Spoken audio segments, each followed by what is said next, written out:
Okay, we will go ahead and get started here. Um, I will be starting us off with an intro and then a few housekeeping things, such as how to submit questions. So, Luis, would you advance us to the next slide, please? Thanks. So welcome everyone to the Solar Career Pathways presentation. My name is Stacy Hoyle.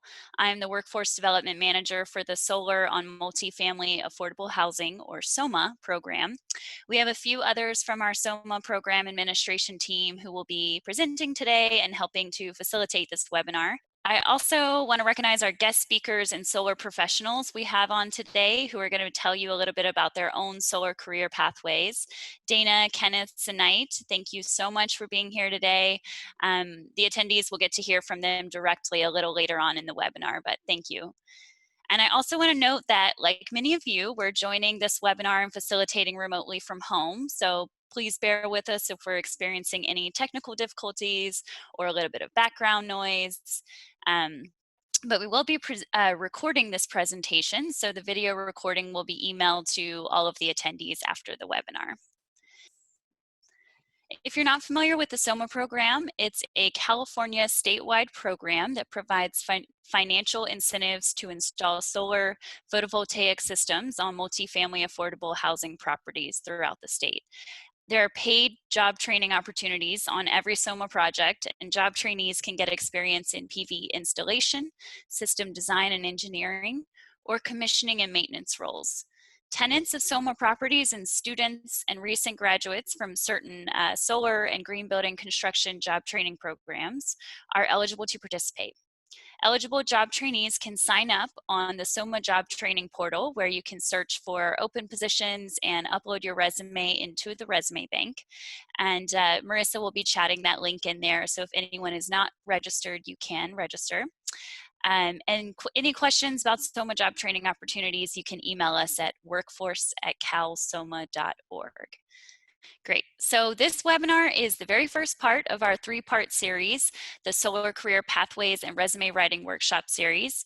You might already be signed up for part 2 or 3. The Resume Writing Workshop is next Wednesday, the same time as this webinar, and the Resume Review Sessions, which are individual one-on-one resume review sessions, is on July 15th. If you haven't registered yet, Marissa will also chat in the link to the Eventbrite page where you can sign up for those two as well. Although everyone is currently muted by default, we have a lot of different ways you can interact with the speakers and share your thoughts and questions throughout the webinar using the buttons at the bottom of the Zoom webinar screen. You can submit questions anytime throughout the webinar by typing them in using the Q&A button at the bottom. And we will have a question and answer section at the end where our panelists and speakers can answer any of your questions, or our SOMAH PA team can. And we'll likely either chat you the response directly, or we'll read your question out loud so all the other attendees know what you're asking. You can also share a thought or comment using the chat feature, which you can chat directly to the speakers and panelists, or you can chat to everyone, including attendees. And just a reminder to be respectful with any comments you share. And so during the live question and answer section at the end, you can also raise your hand by clicking on raise hand feature, and we will take you off mute so you can ask your question out loud for everyone to hear. We also have 2 polls during the webinar, and those will let you know when those pop up. It should pop up directly on your screen, and you can just select which answer you want to participate in. It's totally optional if you'd like to participate. And now I'm going to hand it off to Daisy, who's going to tell you all about solar career pathways. Thanks, Stacy, and thanks for going through those housekeeping. I know each online platform has their own little nuances, so thanks for going through those. Hi, folks. My name is Daisy Meyer. I use she, her pronouns, and I'm a training and service learning program manager for a solar nonprofit organization called Grid Alternatives. I also assist the SOMAH PA team. I've been connecting people from all different backgrounds and interests with solar career training, technical skills, and resources over the past 5 years. And before I was in solar, I was in environmental conservation and restoration, where I got to learn that you don't have to be a man to use chainsaws and jackhammers and other power tools. Solar has a lot of power tools involved, so I love that. Solar is shown to be an amazing pathway for many folks I've worked with over the years, and I'm looking forward to hearing about your interest in solar career pathways. And today I'll be introducing you to the opportunities that the solar industry brings to California and beyond. So first, we're going to go into the outlook for solar jobs within the industry, where it's coming from and where it's likely to go. Then we'll go in a little closer and preview what various sectors and jobs are common in the industry. Then we'll actually check out a really cool tool. It's one of my favorite tools for learning about pathways within the industry. And then we get to hear from the wonderful Ken, Sinai, and Dana through their lessons learned on their actual pathways. And finally, we'll have some actionable next steps. I want to hear from you all why you're attending this workshop. So go ahead and fill out the poll. It's going to pop up on your screen. There's a couple different reasons that you can select as to why you're here today. Maybe you want to start a career in the solar industry as soon as possible and you need to know what the next steps are. Maybe you're interested in a career in solar, but you need to know a little bit more. Maybe you're already working in solar and want to know about other pathways that there are. Or maybe we didn't capture any of the reasons that you're here for today and you can click other. All right, so the majority of folks are interested in a career in solar as soon as possible and want to know what goes on next. And equal parts are interested in maybe going into solar, but you need to know more. And a couple of folks already in the industry and somebody out there is in that other category. So thanks for answering that. So go ahead and go to the next slide. Louise will cover things for all different reasons that folks might be here for. So we're going to go into the outlook for solar jobs.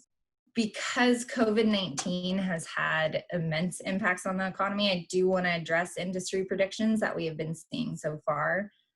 We can't say for certain exactly what this will mean for the immediate future of solar jobs.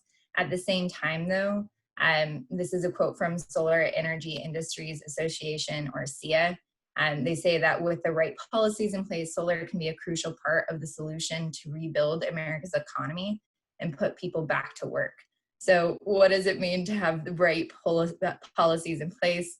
So states like California, where a lot of you are from, have ambitious goals to combat and mitigate the effects of climate change, and they have policies in place to attain those goals. So for example, California has a bill requiring that 50% of California's electricity has to be powered by renewable energy resources like solar by 2025, and somehow that's only 5 years from now already. And they also have to achieve 100% zero carbon electricity by 2045. So some of the ways that this is actually helping out for solar and solar jobs is, like in 2019, Title 24 came into effect saying that all new homes up to 3 stories must be solar ready or solar equipped. So this adds about 65,000 new projects every year, meaning that there needs to be a solar workforce ready for these jobs. We've also been seeing California solar companies already hiring for summer positions. They have not paused their hiring for especially installers. There's also a ray of hope that solar actually thrived throughout the 2007-2009 recession because people are actually saving money by going solar. So there's hope yet. Again, we can't predict exactly what's going to happen, but we're seeing some rays of hope. Before COVID-19 hit, there were 250,000 workers who spent at least 50% of their time or more on solar-related work. So this doesn't include even all of those roofers that do a bit of solar, because the majority of their work is still being a roofer. So this number is even larger with people that are spending time in solar. And in the past decade, solar jobs in the United States have increased 167%. And it has been predicted that the industry will continue to outpace job growth in the overall United States. Let's go to the next slide, Louise, and zoom in a little bit closer for California. So in California in 2019, there were 76,000 solar jobs, which is by far the most solar jobs nationwide. And it is poised for strong growth if it continues leadership in support of renewable energy. Over the past 3 years, for a variety of reasons, there have been job losses in California, but there was a projected growth of over 10% for 2020. Thinking again of COVID-19, it likely won't be that big of a growth, but we still have seen employers hiring for these tremendous goals. You can see over on the side that entry-level wages in California can be $19 an hour for non-electricians. And because electricians have a little bit more training and it's more specified, of skill, it's $24 an hour usually for starting wages as electricians. And as you move up, mid-level wages are typically around $28 an hour for non-electricians and $32 an hour for actual electricians. So Louise, go ahead and go to the next slide, please. We're going to dive into Solar Industry 101 for folks that are new to this topic. We'll break down the industry to better understand what career options are out there. So there are three main solar market types. There is residential, commercial, and utility scale. So at this point, residential has the majority of the installations in the United States, which are rooftop residential solar installations. These installations are on single family homes that are smaller than 10 kilowatts. So a kilowatt is a measurement of power output, and nowadays 10 kilowatts is around 35 to 40 modules, to give you a little bit of a visual aid there. As far as commercial goes, commercial solar power is used by business establishments such as office buildings, warehouses, and retail stores, which are able to install large groups of panels known as solar PV arrays. And they do this on unused land, rooftops, or parking structures.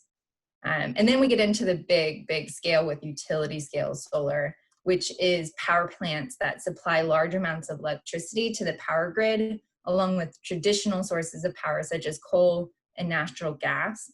And solar power plants typically generate several megawatts of power, which is actually comparable to coal or gas-fired plants.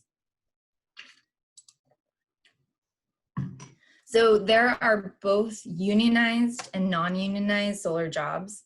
Most solar jobs are not unionized. As we saw in the previous slide, residential rooftop installations really dominate the industry, and almost all residential jobs are non-union. The benefits and pay can vary in non-union jobs.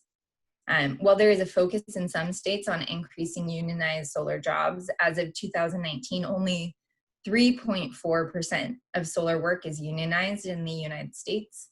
And the jobs that are unionized are typically those larger jobs like commercial, multifamily, and utility scale installation projects. For these workers, pay and benefits are negotiated by the union, and the unions we typically see working in solar are laborers, carpentry, and electrical unions. And they even have solar training programs with them. So there are 6 main employment sectors, project development being the largest employment sector. There's also installation and operations, manufacturing, wholesale trade, and distribution. So we'll dive in a little deeper into each of these with example slides, jobs in the next slides. So project development, like I said, is the largest employment sector. This is all about getting systems up and running. So this is financially, legally, commercially. This is from those massive utility scale solar installations all the way to the residential projects. It's getting people to buy and install clean energy, and also figuring out the best practices and ways to do that, while also meeting all of the regulations for safety and quality in the process. So you're gonna see jobs like sales jobs within project development. You also have site assessors who evaluate the sites in person or remotely to determine how much energy can be harvested at a given location, and then make written and verbal system recommendations to potential customers. So they're really like the solar investigators. Then there's permitting. All construction jobs have permitting. Solar also has to have permits, so we have people that are going and putting those permit packs together. There's marketing specialists who analyze the promotional potential of a solar company and create outreach programs and advertising tools to drive the business expansion. And then there's inspectors who examine solar related structures using construction experience to determine the company's compliance with regulations, specifications, and building codes. So installation and operations. This is all about building and running things. It's about the construction and engineering and logistics. It's about the work out on site. So in solar energy, this means that it's the actual work of preparing the sites and installing the photovoltaic systems, as well as the operations and maintenance of those systems. So jobs for this include, obviously, the installers that are actually putting the systems up on the roof. You'll also have project managers who coordinate all of the workers and the materials involved in a solar installation. They manage time and budgets and translate between the engineers and the system designers and the installers in the field. You'll also have the construction forepersons out on site that are supervising all of the people out on site. You have service technicians who are the quality assurance professionals who monitor and diagnose and optimize and repair underperforming PV systems. You'll also have roofers and electricians out on the installation and operations side of things. For manufacturing, it is all about making things, but it is also about dreaming them up and figuring out how to make them stronger and smarter and faster. So in solar energy manufacturing, it's about producing the components. So you know about the modules that we see on top of houses, but you also have to have the racking and the inverters. So the production of these things requires research, basic science, fundamental and applied engineering. And then you also have to have the development side of things. So the design, the prototype testing, and quality monitoring and process improvement and innovation.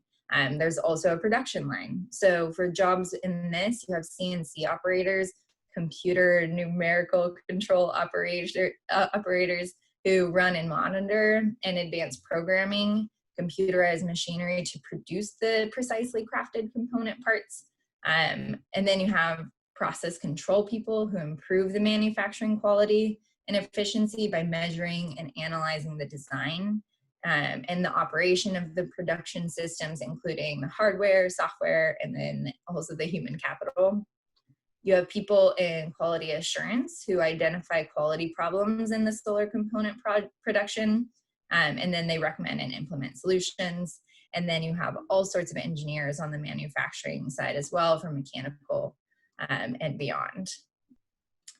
As far as wholesale trade and distribution goes, when solar first emerged as an energy source in the US market, distributors were really only big warehouses that served like as a middleman between the buyer and the manufacturer who handled the job by job logistics.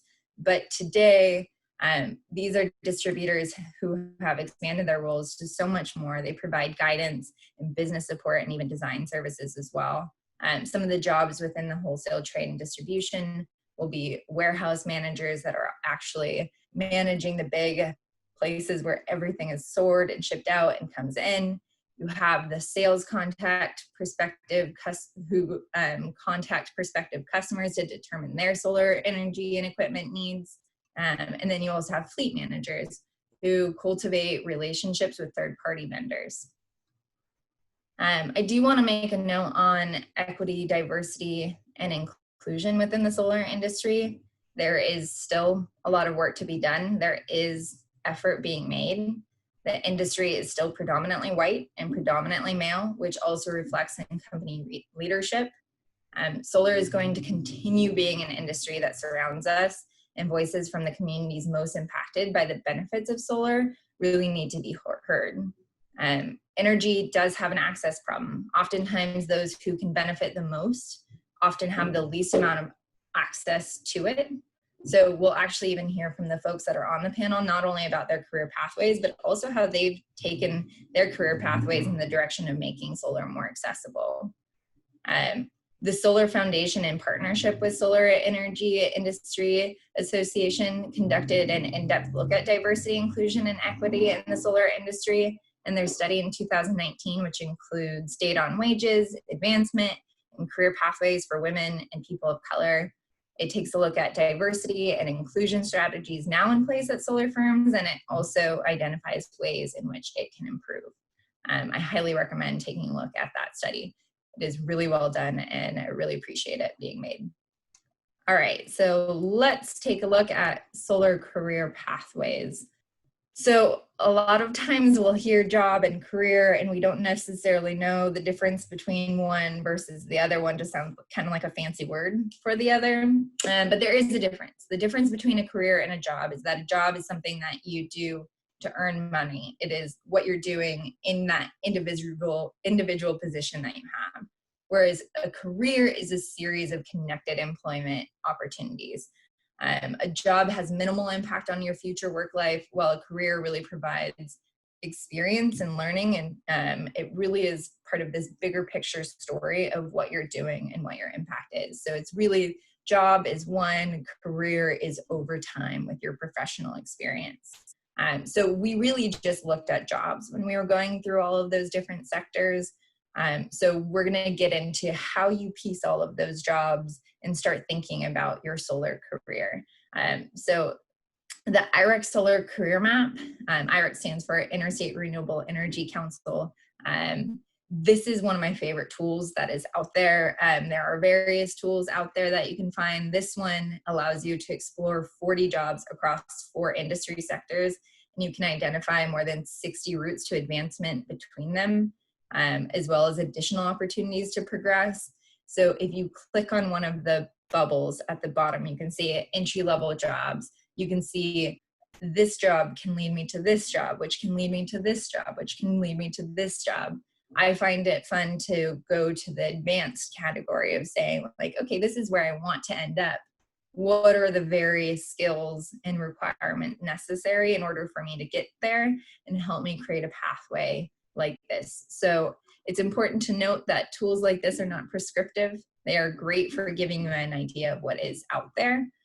Also know that not every single job is even indicated on here, but I would recommend going to this and really playing with it and clicking on these bubbles and say, okay, yeah, I do want to start as a solar installer. I love getting my hands dirty, but eventually I don't want to stay as a solar installer forever. So what are my options from there? So I highly suggest clicking around through this. You can find that at irecsolarcareermap.org. And in our resources that we mail out to you after this presentation, we'll make sure to link that in there. So as you're navigating pathways, and we'll hear a little bit from the panelists about how they navigated their career pathways, there are a lot of different steps throughout your career where you're going to have to be thinking of these things. So when you're starting off, you're really going to have to identify the job that you want to get. That's the best way to start off your search, because if you really don't know where you want to start, it's going to be hard to start. So really take your time and do some investigation of what it is that interests you and get clear on where it is that you want to start. Once you know that, you can really start your networking and being able to ask other people to help you along in that path of finding that first step. From there, you're going to have to know how to interview and navigate the hiring process and the negotiating process. Once you're hired, you're going to have to know how to navigate onboarding. Now you're going to have to start doing company networking within your actual company or organization. And you're also going to have to navigate your review process, which is either annual or semi-annual, where you're going in with your boss and saying, here's what I've done throughout the year, here's where I can improve, here's where I'm excelling. And then you're going to have to navigate promotions and pivot points. So our panelists will speak on some of these things that were throughout their journey. Each of these topics, we could spend an hour on each of these individual topics. So we are going to send you resources out of different podcasts that are out there of amazing people that have come up with tips of how to navigate these things, YouTube channels, blogs, and the like.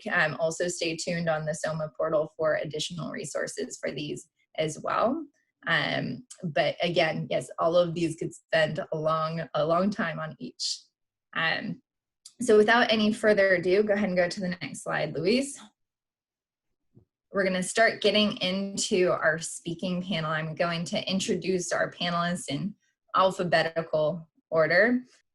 We have Clara Redden, who is the CEO and founder of Solar Concierge. When I was speaking to her, she was talking about her inspiration for getting into solar. She got into LA, she saw the steam coming off of a parking lot, and she said, there was a moment where I saw those heat lines off of the cars, and I thought, why don't we put solar on that? It just makes so much sense. Why isn't it everywhere already? So that sparked her into a long-term career in life in the solar industry.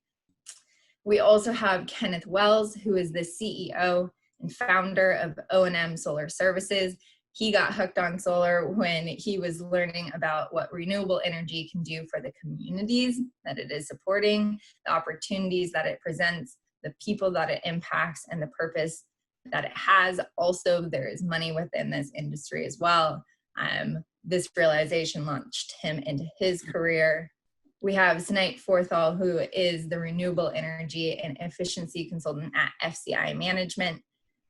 She's also the executive director of OC Goes Solar. She got interested in solar because she wants to live in a clean, just, and sustainable world.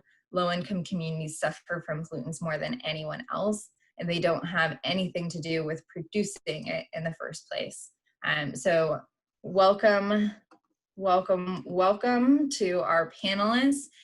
Go ahead and take yourselves off mute. We're going to start off with a question that each of them are going to answer. We'll do it alphabetical order again. So we'll start off, Dana, with you. Can you say again your name, title, a little bit about what you do, and how did you get to where you are today? Sure. Welcome, everyone. Thank you for having me, and thank you for everyone who joined in. You're really at the perfect place at the perfect time, even though it might not feel like it. You definitely are. My name is Clara Redden. I'm the owner of Solar Concierge Consultancy. I started 8 years ago, and what we do is provide consulting services for businesses, municipalities, those people that want to go solar from an objective and impartial standpoint. So kind of like a realtor for solar energy. And then 4 years ago, we founded a development program so that we could bring a little more resources to some markets that were, as Daisy has been mentioning, left out of the solar revolution. And that program is called Solar Stewards. A little bit about how I got started, actually, yes, in Southern California. And that was my epiphany moment right there. You saw, why not have some canopies on these parking lots? And it looks like an efficient use of space. And so policy has certainly allowed the market to develop. That was in 2009. So that was with the California Solar Initiative. Lots of strides in this past decade, and long ways to go. So welcome, everybody. I think this is some amazing information that you're fortunate to get, and I'm excited for you. Thank you. Next up, we have Kenneth. Repeat what you do and how did you get to where you are today? What was a little bit about your pathways? Sure. Thank you, Daisy, for having me and the whole SOMAH team. Just quick to it. I was incarcerated. I was 15 and a half when I went to prison and I did a 6-year sentence. And during that time, I read a book by Ben Jones, very familiar guy in the green field, called The Green Economy. And he really broke down how renewable energy could impact those most impacted by social injustice. And, that kind of stirred me into the way of renewable energy. And then upon my release at the age of 21, I was getting out of prison, no skills, 21-year-old, just, was involved in gangs, and I needed an alternative. And but if it wasn't for this book, I probably wouldn't have had one. But because I had read the book, I ended up going to an organization called Homeboy Industries. There, they had a program that specifically focused on, their slogan is jobs, not jail. And they train and help people develop skills to get gainful employment. Well, I was able to get into their solar training program, where I was able to go to school for 4 months, get a certification in solar. And at that time, this was back in 2011, the solar industry was just taking off, to a large degree. So that having that certification put me ahead of a lot of persons. So getting a certification, and then I was able to go to Grid Alternative, which is a huge nonprofit organization, and they focus on training individuals as well. At that time, it was more so just a volunteer-based program. So you could come out to they were installing on low-income community homes, and you could come out, volunteer, and learn skills on the job. So I went there and was able to get the training. And then from there, I just started applying and got jobs. And just, for the last 10 years, I've been involved in this industry, worked for a lot of different companies. And in 2018, launched my own company, which I've been working on for the last 2 years. Thank you, Kenny. Kenny, for sharing your pathway there. So Nate, you're up next. All right. Thanks, Daisy. Thanks, Stacy and Louise. Thank you for inviting me. My path is a little different from Dana and Kenneth. My name is Tanite Forthel, as Daisy said, and I work as a solar and energy efficiency consultant for FCI Management. We're based in Cerritos, California, and then I have a nonprofit organization I started in Irvine, California. It's called OC Goes Solar. We promote clean energy in Orange County and trying to help deploy more solar in low-income communities in Orange County. So my career path started out, well, I have to say, if I go back, I'll try to make it short, but I was not a person who was focused when I was 19. I went to college and I knew I wasn't ready for college and I wanted to explore the world. And I had this huge curiosity about knowing about the world than knowing anything around me. So I decided to apply to become a flight attendant, and I became a flight attendant at age 20 and worked for 4 years and traveled the world. And that's where my interest in environmental injustice and environmental issues developed.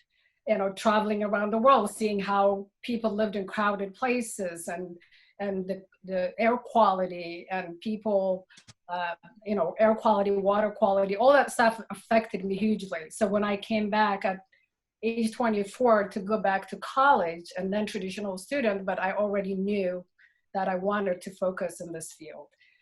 So I went to college and studied urban planning, getting myself ready to become an architect, and majored in urban planning and environmental studies.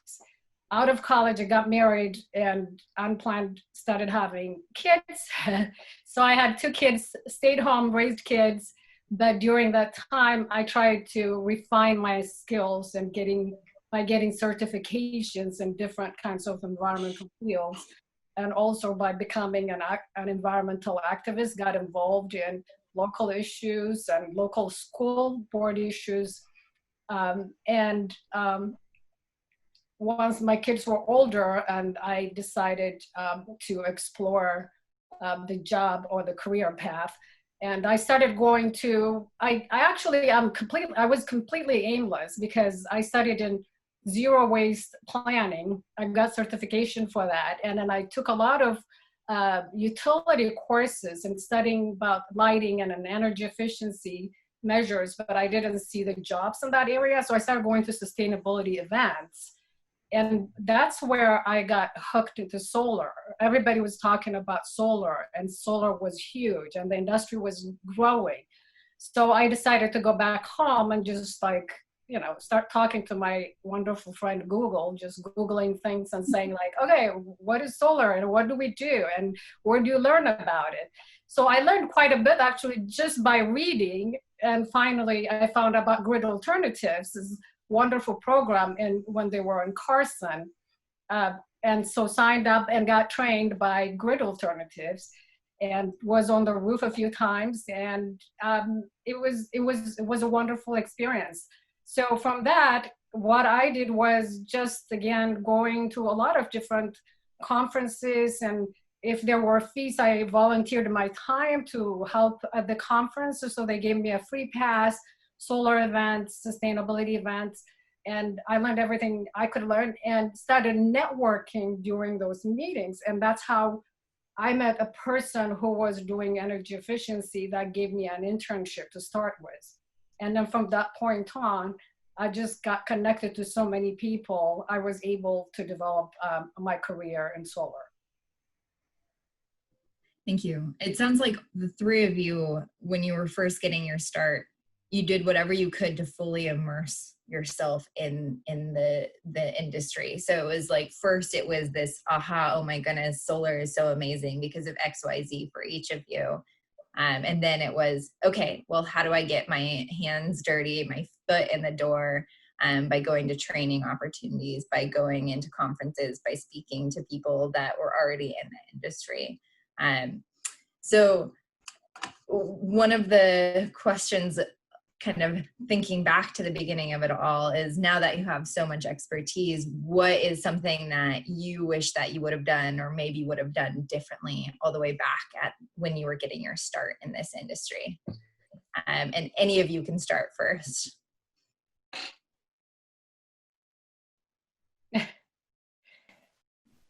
I'll jump in. And I think this has to do with, the revolution we're having about just women in the workforce, women of color in the workforce, having a more inclusive workforce. But I don't think that I commanded the value as maybe I should. Now, certainly it's great to gain experience and understand how you fit into an organization and, lend yourself, volunteer, get involved. But when it's time to, stay up till 2 a.m., 4 a.m., hitting deadlines, and particularly now, 2020 moving forward, I think it's important to make sure that you're compensated. And I think that conversely, employers are recognizing that that's important too.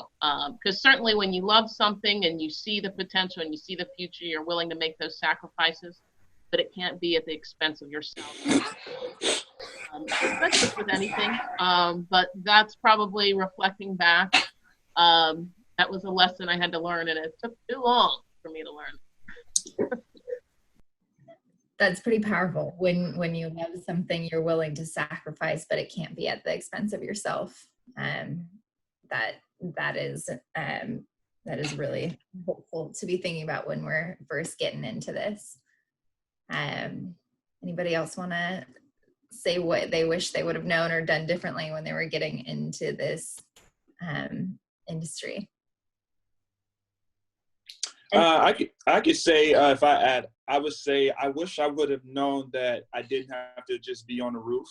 I come from the install side. Most of my experience, most of my expertise is in installation, and so I spent a lot of time on the roof, learning it from that perspective, which is great, and it lends itself to me today to be technically savvy when it comes to the industry. But I also see that most of those whose careers advance, and we get to those, because I seen a question from somebody talking about how do you get to those mid-level jobs. Most of those jobs go to people who are on the admin side, those who are in back rooms and learning the function of, how all the processing go to get a project to maybe the point where it can be installed or after it's installed. So I probably would have spent more time learning that aspect of the industry than I spent in the field, because, and it's nothing wrong with the labor side, but at some point you reach your level, the highest you're going to get paid, or the highest level of what's possible being an installer, whether that's electrician or, an entry-level installer. And thanks for touching on the question in the Q&A. For all of the attendees that are here, you're welcome to put in to the Q&A what your questions are, and we'll try to get to those. And Stacy will read them out because I might not be able to see them while I'm moderating. And you can also do the raise hand feature. If you want to come off mute and ask your question, you'll click that raise hand and we can unmute you. But Ken, something that I want to follow up on with what you were talking about is you were saying you wanted to get more on that admin side. Well, it sounds like it was a good start being out on the construction site and doing installation. Do you have tips on how somebody could do both, where they're going in as an installer? How can they be getting those administrative skills? Looking at it today, I think an installer One of them is, you kind of run hand in hand when you're being an installer and a permit tech.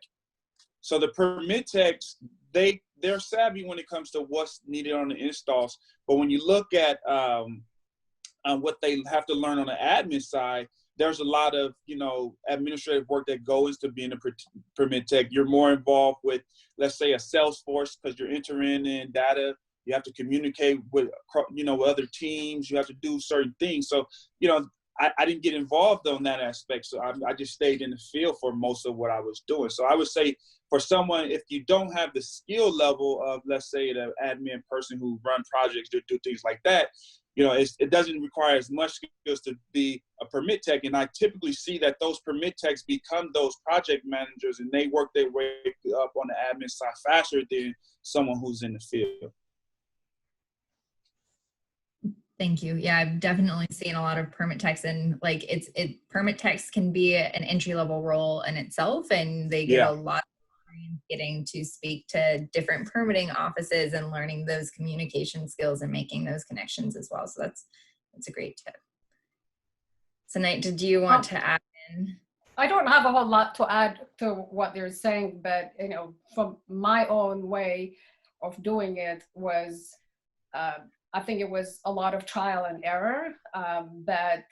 Looking back, what I could see is, I can add to what Dana said, was there was a lot of struggle as being a woman and a woman of color, and you're going to these events and you are surrounded about 95% of men, and also if there are 5 women, so you're the only women of color in a room of like 600 people, and then getting attention on getting a positive response back was very challenging. And then if I guess I was surprised by it. I was not prepared for it, so I kept on pushing for it, and then I realized, I said, well, I just have to get really good at what I do and know everything I know, so I can stand up and challenge to say the status quo, basically, because I would be up and asking people things, and then people would just say like, so what do you do? Do you manage somebody's schedule? Or it's just like people start to lecture me about things because just I'm a woman. I think it's just mostly that's what the case was. So in a way, I don't regret it, but it was an experience, but I think it could have discouraged some people. But for me, I'm kind of tend to be tenacious, so it kind of empowered me and then wanted to do more. So that's what I could add. Yeah. So you felt like in your position you had to know everything possible and be like smarter than everyone in the room just to get your word in sometimes. Yeah, it's never difficult. I mean, it's never easy. It's still not easy. But I just kept on saying, like, I need to know more about this. I need to know more about policy, about trend. So you can talk about, the larger picture rather than just like, oh, solar installation, panels and inverters and, storage and all that stuff. Yeah. How did you go about learning everything that there is to know about everything while you were also having a full-time job?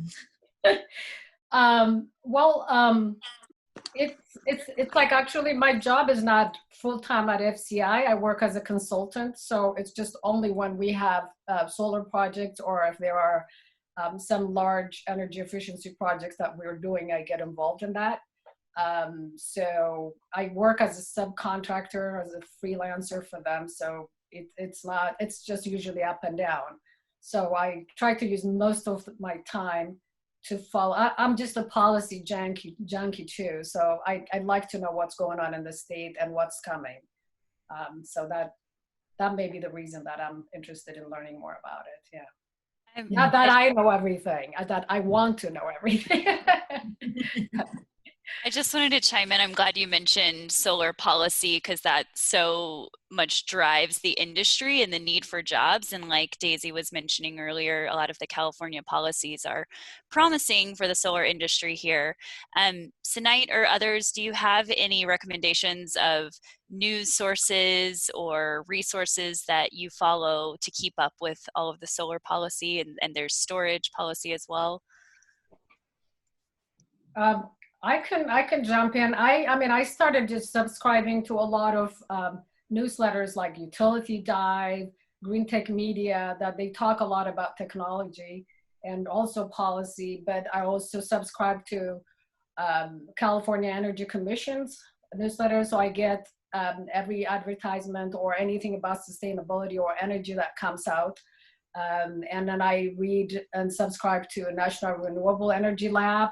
I get, if I want to know any facts about any technology or whatever, there is a lot of resources even in the Department of Energy website. You get a lot of facts that are really, really useful. I mean, you know, other like subscription sites, they may have some kind of link they're trying to connect you to a solar contractor or something, and they may focus mostly on their own interests. But if you want really good information, then you get these free subscriptions from government sites and nonprofit sites. So, and also a lot of cities, I don't know, I mean, it's not everyone that has a sustainability department, but your local government also might have it. There is a lot of cities that push for clean energy. They may have open internships and they may have resources for, you know, for residents, or even if you're not a resident, you can reach out and get. I have gotten information from San Diego, Santa Monica, city of Santa Monica. I mean, it just, yeah, there's just a lot out there. Thank you for those tips. I do see that we have a question from the audience of, do you need any school to start work at solar? The latest statistic that I've seen is that 75% of solar jobs do not need higher education degree. Many do need high school GEDs, not all do. Panelists, do you have anything to add on education within the solar realm?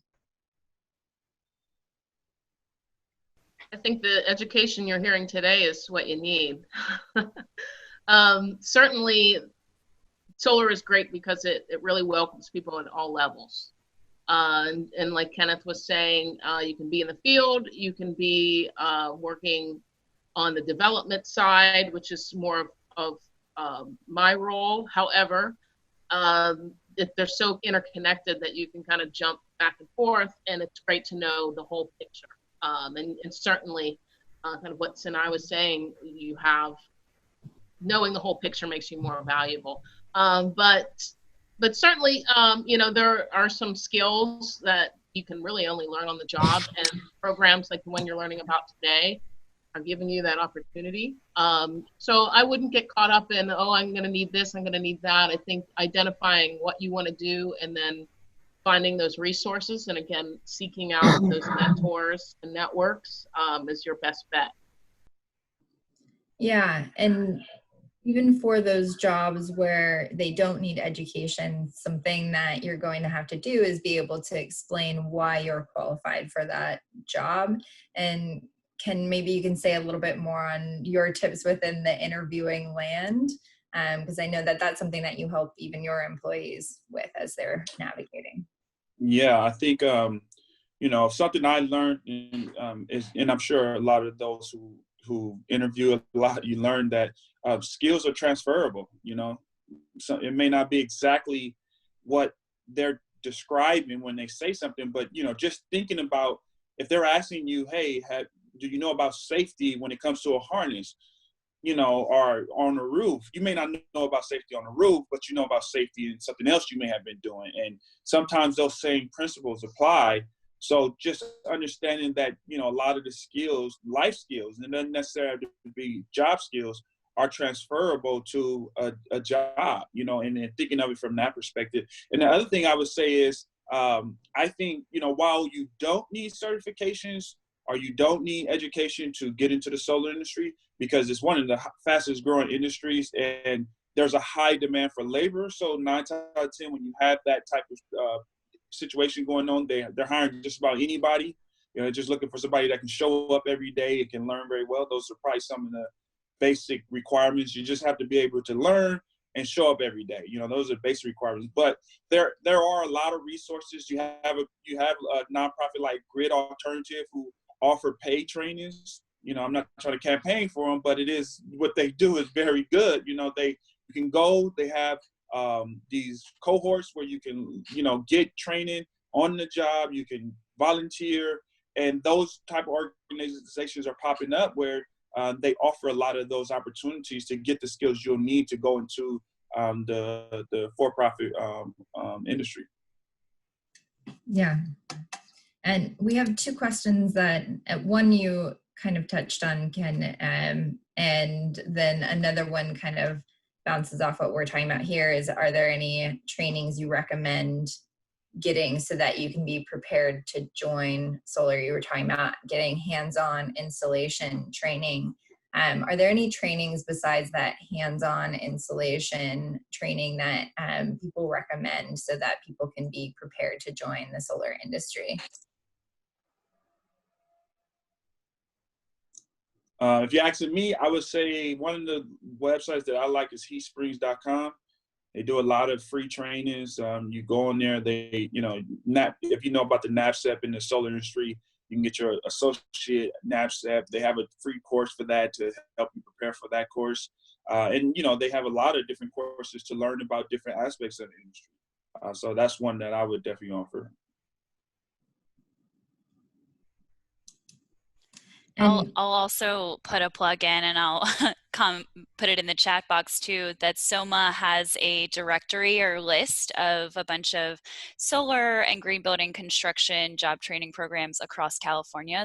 Many of those who are offering online training, especially right now during the pandemic. And so that would be a good place to start in looking through some of those training programs. And second, Kenneth, on online programs like HeatSpring are great as well. And then once you're actually in the industry, somebody was asking, how do you get to those mid-level pay for solar? Ken was talking about getting to know the administrative side of things. Do any of the panelists have additional suggestions on how you go from that entry-level point to that mid-level point in someone's career? Yeah. Networking. I would say, and this may sound bad, but this is my advice, is don't stay at one company too long, because you get pigeonholed into a position. And that was how I grew. Like, I would go to a company, you know, I would learn skills, and then I would go up to apply at another company at a higher position. And I would tell them, you know, at my prior company, you know, I had these skills, you know, I'm ready for this position, but they don't have, because, you know, at a lot of solar companies, especially on the install side that I'm speaking from, you know, people have long tenures, you know, and everyone's trying to grow. So their position the opportunity may not present itself at the company you're at. So you may need to move from there and go to another company. And that company, they're going to be willing to give you that next position because they're actually hiring for that, and they're open to, you know, new talent. So that would be my, you know, you like to stay at one company for a long time and be loyal, but, you know, to be honest, you know, that was one of the tricks that helped me to go from being a entry-level installer to a lead installer to electrician within a 3-year period, which you typically stay. I know guys who stayed at an entry-level installer for 3 years, you know, so that, you know, gaining the skill sets you need and then finding the opportunities is always a mindset that I think is important. And Dana, I heard you were sledding in there with networking too. Yeah, absolutely. Just what Kenneth is saying, to always keep your eye out for those folks and opportunities for that next level, because it could present itself at any time, and you just always want to be ready for that. And yeah, I would also agree, you know, stay where your value is recognized, and don't stay where it's not. Firstly. So there, you know, this is a growing industry, so those opportunities are going to be out there, and yeah, you can get a little comfortable sometimes when you're, you know, around people, you know the process, you know how the company works, but you have to stay tenacious, right, and vigilant.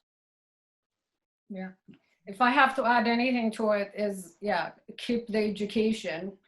part going always, learn about new things. And again, trend, learn. Right now, energy storage is the biggest thing. I know a lot of people in solar are focused in solar installation, that the demand is, I think, pushing installers just to pay attention to energy storage. I'm talking about in residential level. We have solar drives for our nonprofit organization going on right now. And the homeowner said, well, I want to have, backup power. So I don't care about the return on investment, if it pays me or if it saves me money, but I need to have that energy backup. So if you stay on top of your education and learning about the trend, what's coming. So if you learn all these things, as Dana and Ken said, then you just look for the next level. So you can say that I've been working for 5 years in installation, but I'm well-versed in energy storage and I know this and that. So you go to the next level, and also don't be intimidated. If you can start your own business. There is a lot of solar installation is small business, and you don't have to be intimidated by that. Well, thank you so much to the panelists for answering some of these questions. I think we could probably go on for several hours more and picking your brains and your expertise and your pathways. Again, this is a high-level overview on these career pathways, so we will continue to share out resources. Join that job trainee portal so that you can go into the job trainee resources tabs and you can get additional resources. We do have recordings of Dana tonight and Ken where you can watch their full interview of their pathways, and we will share that out with you all. We're going to move on to some of our next steps to keep you hungry. Can you go back to the slides, Louise? Alrighty, so we have all of this information starting to percolate through our brains. Maybe at this point you're just even more hungry and you have even more questions. So some of our next steps go ahead towards the next slide, Louise, is do your research. You heard a lot of talk about knowing what's out there so you can be educated about your next steps. Explore that IREC career map, identify 3 solar companies and what their missions are. It's important to know what company that you're working with so that you know where your missions. And then also create your brand. So this is really saying who you are. This is where your resume comes into play. So a reminder, next week at the same time, we're having a resume writing workshop. And the following week, we actually have a one-on-one resume review where we can make sure that you're putting your best foot forward on a piece of paper that you can slide along to those hiring solar employers right now. Also practice those interview skills. As we were saying, sometimes even if you don't have that education, you're transferring into the field. If you know how to speak about your experience, that's going to be really helpful for your brand. We were talking about networking. The first thing you can do for your network is connect with us on LinkedIn. So if you don't have a LinkedIn account, create a LinkedIn account and then find all of our names on LinkedIn and add us on there. And you can add a note, hey, I went to your workshop. It was great. I want to connect on here. And that's going to further open up your network. Also, stay hungry. Join that SOMAH portal. Apply for a training program if you want to get more experience in solar. And then also navigate workplace culture. So explore career coach channels, explore all of the resources that we send your way. If you're listening, if you like listening to things, there's podcasts. If you like watching things, there's YouTube channels. If you like reading things, there's blogs. There's no excuse for you to not continue learning about that really employability side of things on top of solar. As Dana was talking about, she wishes that she was able to stand up and be assertive for knowing her value in addition to what she loves of being able to step in there and making what you're worth. So learn about these things as you're going through this process is also learning about solar. Thank you all so much for participating in today's workshop. Stacey's going to put up a final poll question. This recording will be sent out to you all as well as other resources within this world of career pathways, and we hope to see you next week at the resume workshop and the week following at the one-on-one resume reviews.